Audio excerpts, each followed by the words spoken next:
Before war. After war.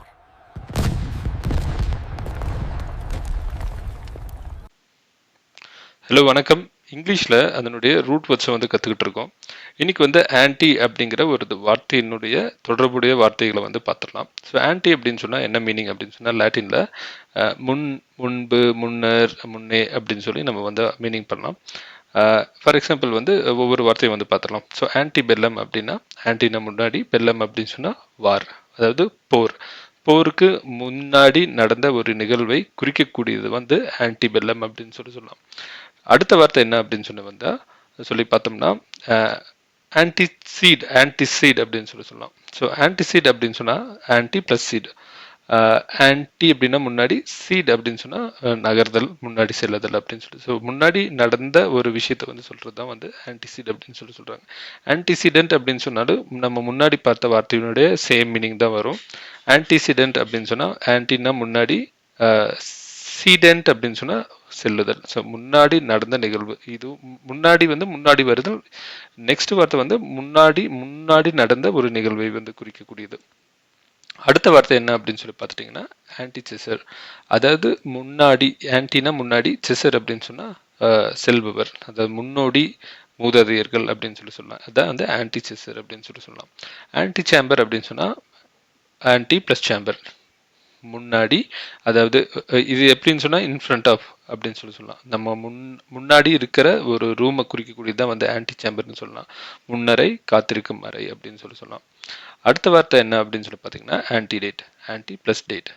Anti அப்படின்னா முன்னாடி, டேட்னா தேதி, அதாவது முன்னாடி நடந்த ஒரு நிகழ்வை வந்து குறிக்கக்கூடியதான் வந்து ஆன்டிடேட் அப்படின்னு சொல்லுவாங்க. ஸோ ஆன்டி டிலுவியன் அப்படின்னு சொன்னால் ஆன்டி ப்ளஸ் டிலுவியன். ஸோ ஆன்டினா முன்னாடி, டிலுவியன் அப்படின்னு சொன்னால் வெள்ளம், அதாவது வெள்ளம் ஏற்படுவதற்கு முந்தைய சூழ்நிலை அப்படின்னு சொல்லலாம். இதை வந்து வெள்ளம் அப்படின்னு சொல்லி தான் வந்து அண்டர்ஸ்டாண்ட் பண்ணிக்கணும் அப்படின்னு சொல்லல. ஃபார் எக்ஸாம்பிள் வந்து ஒரு முன்னாடி நடந்த நிகழ்வு, ஒரு ஹிஸ்டாரிக் ஈவெண்ட்ஸ் எல்லாம் வந்து குறிக்கும் போது பிசி அப்படின்னு சொல்லுவாங்க, அதாவது கிறிஸ்து பிறப்பதற்கு முன்னாடி அப்படின்னு சொல்லிட்டு அப்படியும் வந்து நம்ம மீனிங் பண்ணலாம். இன்னொரு மீனிங் என்னன்னா மிக பழமையான ஒரு விஷயங்கள் வந்து குறிக்கும் போது வந்து இது வந்து ஆன்டி டிலுவியன் அப்படின்னு சொல்லுவாங்க. அடுத்த வார்த்தை என்ன அப்படின்னு சொல்லி பார்த்துட்டீங்க அப்படின்னு சொன்னால் anti meridiem. Anti plus meridiem.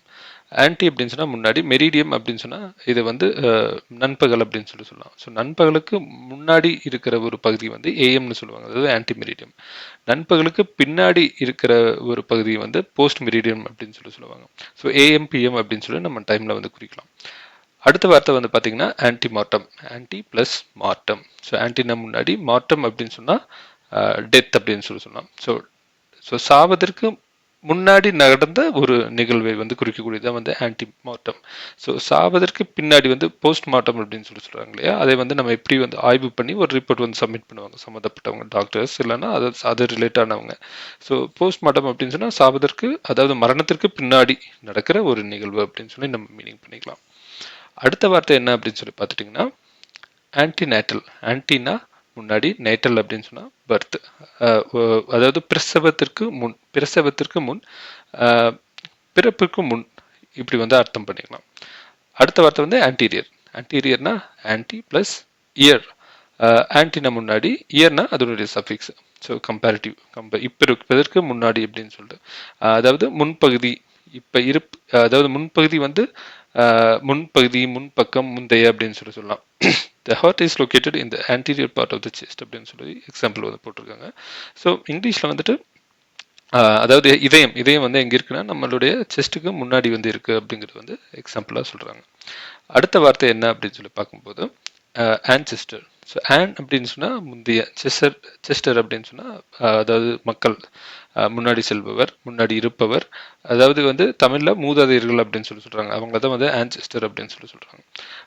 So நம்ம வம்சத்துலேயே வந்து முன்னாடி நம்ம அப்பா, தாத்தா, பாட்டன், இதை வந்து குறிக்கக்கூடிய ஒரு வார்த்தை வந்து ஆன்செஸ்டர் அப்படின்னு சொல்லிட்டு. ஸோ ஆன்செஸ்ட்ரி அப்படின்னு சொன்னால் என்னென்னா நம்ம வம்சாவளி வந்து குறிக்கக்கூடிய ஒரு வார்த்தை. ஸோ நம்மளுக்கு முன்னாடி இருக்கிற ஜென்ரேஷன் வந்து ஒன்றா நம்ம தாத்தா, பாட்டி, அப்பா, பாட்டன் அப்படின்னு சொல்லாமல் நம்மளுடைய வம்சம் அப்படின்னு சொல்லக்கூடிய ஒரு வார்த்தை வந்து ஆன்செஸ்ட்ரி அப்படின்னு சொல்லலாம். ஸோ அவ்வளோதான் ஆன்டி அப்படிங்கிற ஒரு வார்த்தையினுடைய சம்மந்தப்பட்ட ஆங்கில வார்த்தைகள். இதே மாதிரி ஒரு வீடியோ வந்து உங்களுக்கு இன்னும் வந்து பார்க்கணும் அப்படின்னு சொன்னால் இந்த சேனலை வந்து சப்ஸ்கிரைப் பண்ணிக்கோங்க.